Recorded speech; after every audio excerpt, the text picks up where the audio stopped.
Hi, magandang araw po sa inyong lahat for our first reading of the day. Pasensya na po kayo, no? Every birthday ko po talaga or every time na sa taon na to ay ako ay magpo-birthday, talaga po ako ay nagiging ganito, no? So this is not about my immune system po. Talaga pong nagkakaganito po ako every time po, no, na meron tayong magpo-birthday tayo. Talaga pong iba ang pakiramdam ko po. So ngayon po may sinat ako at meron po akong sipon. Talagang barado po yung aking ilong. Pasensya na po, hindi ako nakapag-reading pero pina-announce ko po lahat through sa video kahapon na hindi po ako makakapag-reading kagabi, no? Pero hindi po ako kasi makapagpahinga dahil naiisip ko po yung mga taong naghihintay po sa akin ng reading, second reading dahil nangako po ako. Kaya pagpasensyahan niyo po lahat kung hindi po ako nakapag second reading of the day. Ngayon po tayo po ay magpa-first reading of the day. Pasensya na po, no? Medyo talagang reading of the day po tayo, no? Okay, pili na po tayo ng 10.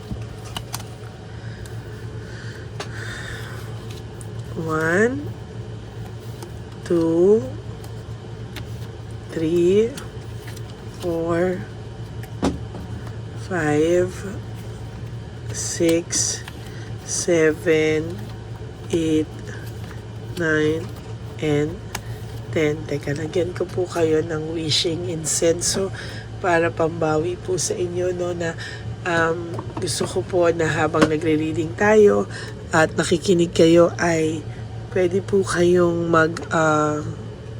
yan, nalagyan ko kayo ng wishing incense na kayo po ay makakapag-wish, no, sa atin pong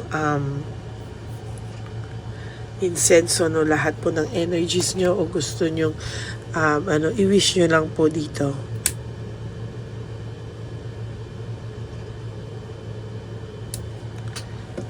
Yan.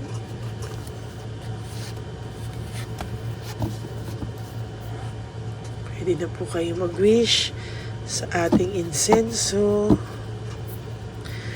habang ako ay nagbabalasa po.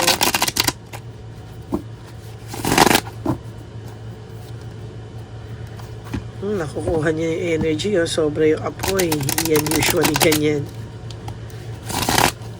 Minsan malakas, minsan po parang mahina yung yan. Maya-maya titigil po yan.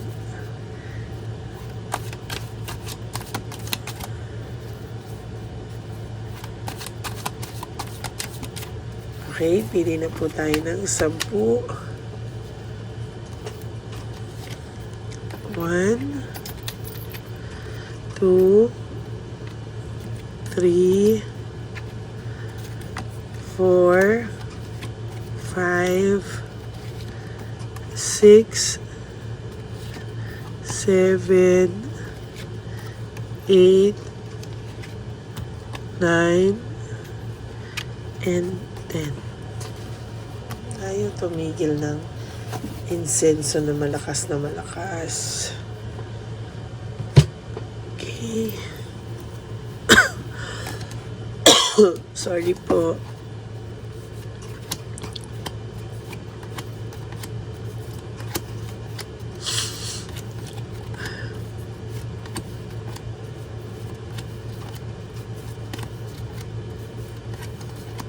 Huwag niyo pong i-skip to. Dito po tayo kukuha ng energy. Okay. Leaving behind, walking away, ang tao pong ito ay umalis, no? O ang tao pong ito ay nagkaroon ng rason o gumawa ng isang bagay na nakasakit at nakagulo sa inyo, no? As a matter of fact, ang tao pong ito ngayon ay nakakaramdam ng consequences na po sa kanyang pag-iwan sa iyo or sa gulong na gawa niya po sa inyo, no? Actually, nawawala na rin po siya ng gana dito sa kanyang napili o dito po sa rason, no, kung bakit kayong dalawa ay nagkaroon ng problema, no? Nahihirapan na rin po siya resolbahin ano po yung mga pakiramdam niya, no? As a matter of fact, hindi na po niya alam kung ano po ang nangyari. Talagang nakikita ko po talaga siya ay nagkaroon ng matinding pag-iisip, no? May pag-iisip po siya, no? Na-impluwensyahan po kasi siya ng maling impluwensya. Sa totoo lang, no? Hindi niya po inakala talaga na mararanasan niya yung ganito, and talagang hirap na hirap din po ito ngayon, sa totoo lang. Boredom, lack of passion, sa naiisip ko po dito at nakikita ko, sa nababasa ko po at naa-analyze ko, may pagka-bored na po siya sa person na pinili niya, no? And somehow, lack of passion, hindi na po siya passionate when it comes to sex life, hindi na po siya passionate sa makamundong bagay, sa last, no? Talaga pong sa nakikita natin dito, talagang kakaiba po ang person na ito sa ngayon, no? Nakakaramdam na po ito ng matinding parang hindi naman pagsisisi, pero parang naboboard na po siya dito, no, sa sitwasyon na to, no. As a matter of fact, hindi na po niya alam ang kanyang gagawin, no. Nagugulat po ako sa insenso, no, wala pong magwi-wish ng bad, no.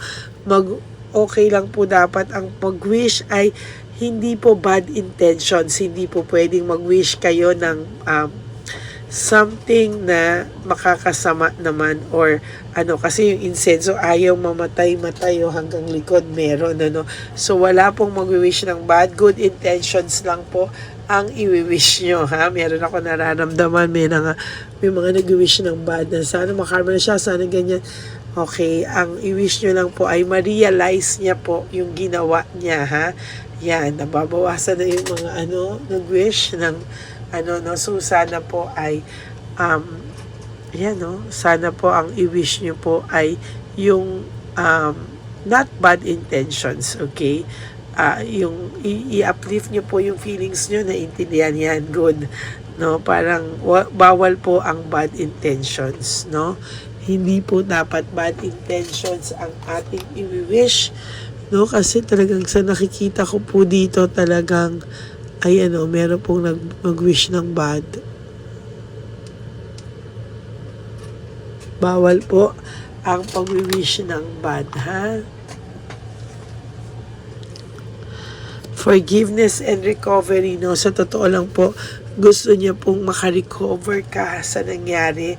Gusto po ng taong ito makarecover ka, and somehow, gusto niya rin po na totally, no? Makapag-move on ka ng maayos. Kasi sa nakikita po niya, hirap ka, and ganun din po siya, no?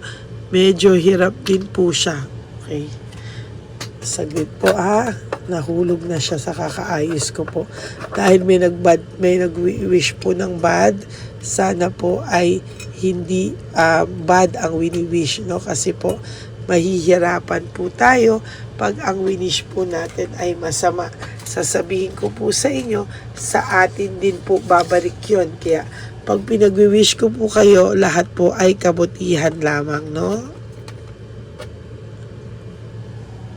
Papalitan po natin to kasi nga po may nag-wish po ng hindi maganda. Nararamdaman ko po yun, mga kapatid. Kaya sabi ko po sa inyo, kahit po no? Kahit talagang hindi po ako papayag na may bad intention, no, sa ibang tao. Talagang kailangan po good intention lang po tayo sa kasi babalik po yan sa atin.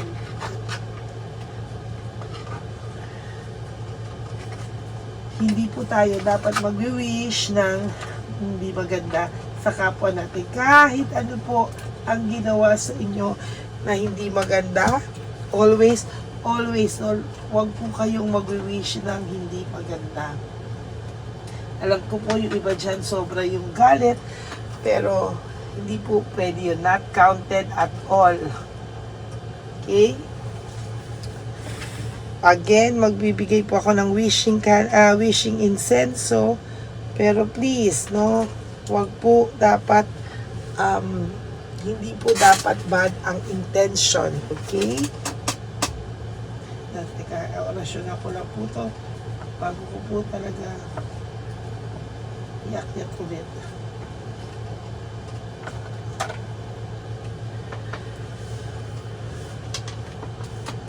Kasi po talagang pangit. Hindi po yan, hindi ka po dyan i-bless, no? Kapag nag-wish ka po ng hindi maganda sa kapwa mo, ibabalik po sa iyo yung wish, no? Please only wish for good intention and not bad intention, ano? Kasi po pag nag-wish ka, again, no? Pag nag-wish ka po talaga ay ng masama, babalik po sa iyo. So, mag-wish po tayo ulit, pero dapat po ay maayos, ha? Hindi po bad intention.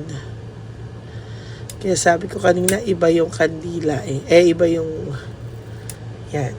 Oh, iba, ha? Wag pong bad, good wish lang po, okay? Yan, mas malumanay na siya ngayon. Mas hindi na siya gulong-gulo, no? Hindi na po siya gulong-gulo, no? So, yan, mas tahimik, mas kalmado. Okay, tuloy po natin. Meron po ako nakikita dito na distraction. Distracted po siya and lack of rewards. Meaning, may nakikita po akong bad intention sa kanya, pero siya po yung naging distracted or bad na ginawa sa yun. Sorry, not bad intention. No? Nakikita ko po dito na sobra po din siyang distracted ngayon, and sa nakikita ko po sa kanya ngayon ay meron po siyang lack of resources, meaning ang tao pong ito ngayon ay nagsasuffer financially, or meron po siyang hindi na ma-budget, no? Nagtataka siya bakit lagi pong kulang ang kanyang pera, no? Bad luck, no control talaga pong, kahit hindi mo po siya i-wish ng bad, ayan po, may bad luck po siya, no control. Mas maganda pong tadhana ang maniningil sa kanya at hindi po ikaw, okay? Talaga pong mas maganda po na ang intention po natin ay maganda at hindi po yan magiging pangit, no? Sa parang hindi tayo mag-wish ng hindi maganda sa ating kapwa, no? Mas maganda po na ang i-wish po natin ay mabuti para sa ating kapwa kahit ginawan tayo ng hindi maganda. Okay? Dahil ayan po, nangyayari naman po sa kanya. Sa'yo po ay may naghihintay naman po na kapalit ang lahat ng nangyaring yan. No?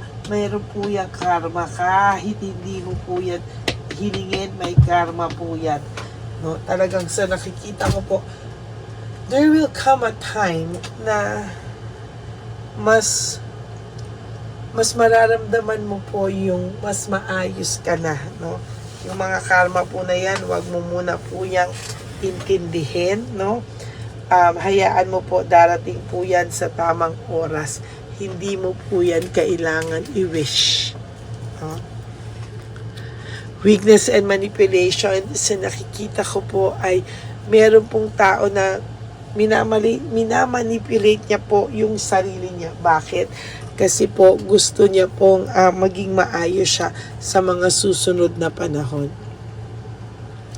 There is calmness and compassion. So nakikita ko din po dito, may nakikita po akong dapat po ikaw daw ay kumalma, ikaw po ay maging compassionate, para sa sarili mo, magkaroon ka po ng forgiveness sa sarili mo at wag ka pong magpadala sa mga hindi magagandang pakiramdam, no? Kahit ano po ang gawin ng taong ito ngayon, work without result, no? Sa nakikita ko, ayan, kalmado na po ang ating insenso. Nag-wish na po ng mga tama lang ang ating mga subscribers, no? Wala na po, kanina po talaga really bad. May mga nagbabother po ako habang nagre-reading, no? Huwag niyo pong gamitin sa bad, no? Always kabutihan lang po at para sa sarili mo yung wish na, or kung gusto mong ma-realize niya, ganyan lang, no? Huwag ka mag-wish ng bad. kahit ano po ang nyo ng pagiging responsable, hindi po talaga ako nakakakita dito na may responsible na tao na masaya, no? Kahit ano po ang gawin niya ngayon, malungkot po ang taong ito at talagang hindi po talaga yan matatawaran. Ano? Lalo na po dun po sa may mga anak na sa kanilang mga tsabilitang palaka, no? Lalo po silang mag-aaway or lalo po silang magkakaboringan at lalo po silang hindi magkakasundo, magkakasawaan po ito, lalo na po pag may anak, no? Yun yung sinasabi ko, parang merong responsibilidad na po yung ano, no, yun po yung ayaw, no? Gusto po kasi ng person is parang ano lang, parang enjoy lang, no? Pero once na nagkaroon ng responsibility yan, asahan mo, magsasawa din po agad yan. Gusto po niyan ulit maging free, gusto po niyan ulit na maging maayos lang siya, masaya. Hindi niya po gusto ng additional na responsibilidad at papakainin, no? No direction, unpredictable. Sa nakikita ko po dito ay wala pa pong direksyon ang buhay nito, no? Nasa ano po siya, nasa stage po siya wherein nag-iisip po siya kung ano po ang gusto niyang gawin sa buhay niya. Gusto niyang umalis, gusto niyang magpaka free, no? Ayaw niya po ng gulo, no? As a matter of fact, gusto lang po nito chill lang po. Distraction, lack of rewards. Sa nakikita ko po,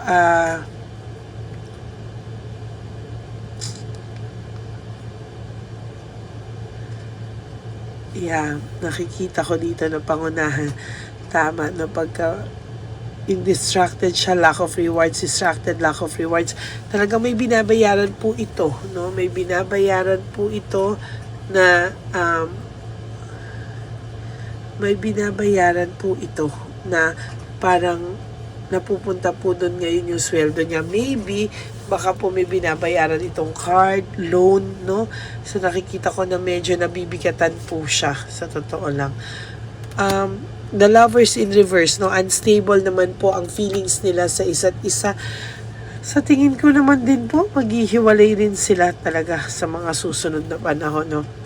Rebellion. Meron ako makita isa sa kanila, magre-rebelde din. Isa sa kanila ay gagawa din ng hindi maganda. At dito po nakikita ko may mischance and loss of opportunity. May isip po ng person nyo na sinayang niya po yung mga opportunity yung dalawa. Yan po ang nakikita ko. So, sa nakikita ko po, magulo talaga ito, no? Mag-aaway po sila at eventually maghihiwalay rin sila ng third party na yan. Okay, that's it for your first reading of the day. I hope na naka-resonate po kayo, and if you do, can you please give me a like and comment down below kung ano po ang inyong makikita, no? Mararamdaman, makikita sariling natin na bagay na mensahe sa inyo. Ayan, okay na po yung senso. Meaning, habang ginagawa ko po ito, no, tong video na to, at piniplay at ipiplay ko mamaya, may mga tao po talaga na magwi-wish ng bad, no? Buti na lang ay pipinigilan ko na po sila, at talagang mamaya po, no, kapag ka-plinay ko na to or inano ko na to, no, pinost, in-upload, no, alam ko po na yung mangyayari mamaya ay may mag-wish ng hindi maganda, kaya napigilan natin, at sana yung mag-wish na yun, ito na, no, okay na po yung wish. Okay, so maraming salamat po sa inyong lahat, and I hope na naka-resonate po kayo. And if you do, can you please give me a like and comment down below? Gusto ko pong makabasa ng inyong mga comments. And for those of you who would like to have a private reading with me, you can message me po at Lady Lee Elena, that's Ladyly Elena. Nasa dulo po yan ang ating video. Diyan nyo lang po ako makokontak. That's my only official and legit FB account. Yan. Maraming salamat po sa inyong lahat.